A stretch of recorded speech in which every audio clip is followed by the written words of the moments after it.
Today I want to talk about the idea of how miraculous the process of tshuva is.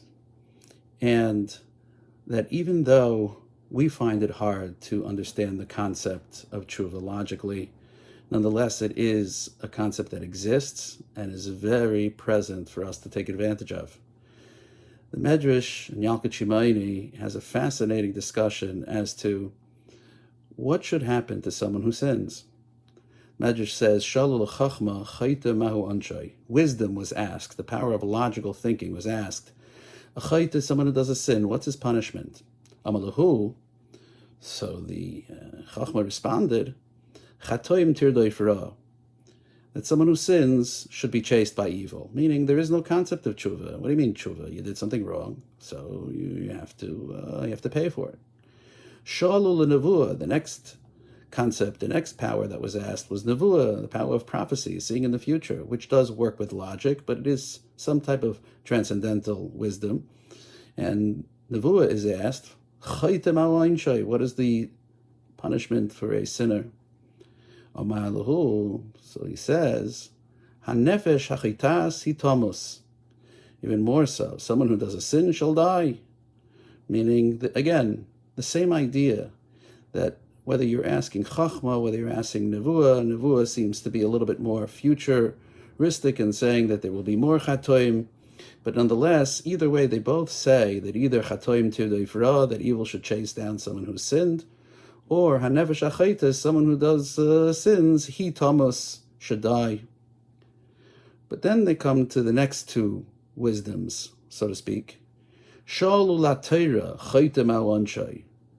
In the Torah, what does it say about the punishment for someone who sins?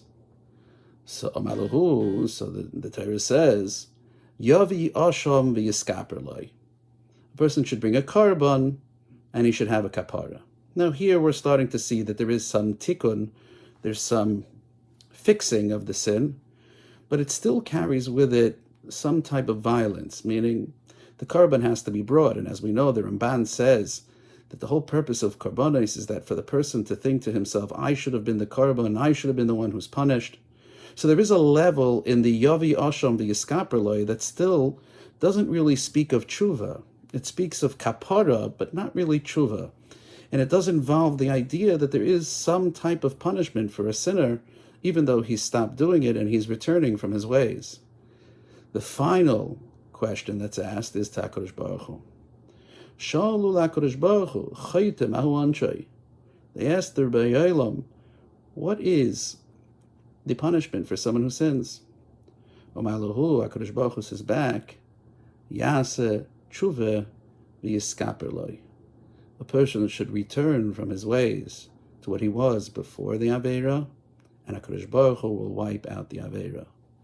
The purpose of this Gemara is to tell us that if you only use your own logic, and if you're going to rely on your own ability to think, then unfortunately, regarding yourself, you're going to carry guilt around with you the rest of your life. But of course, we're supposed to emulate the Ribbono Shel Olam. And we're supposed to have the same idea that he has about tshuva. It's not important what our logic is. It's important about what the Ribbono Shel Olam says about it. And HaKadosh Baruch Hu's chachma, which is so far beyond what we can even comprehend, he says when a person does an aveira, he does tshuva. So there you have it. The gift that HaKadosh Baruch Hu gives us beyond our understanding, miraculous, above the laws of nature. HaKadosh Baruch Hu provides for us and tells us, I'm not interested I'm not interested in somebody being punished. I'm not interested in somebody being killed. I'm not interested in yisurim and suffering. I'm interested in tshuva. I'm interested that the person should draw a line and say, Atkan. And as we said in previous lessons, Yisyatzev al derech hatoiv. Let him put himself on the right path, v'yiskaper loy.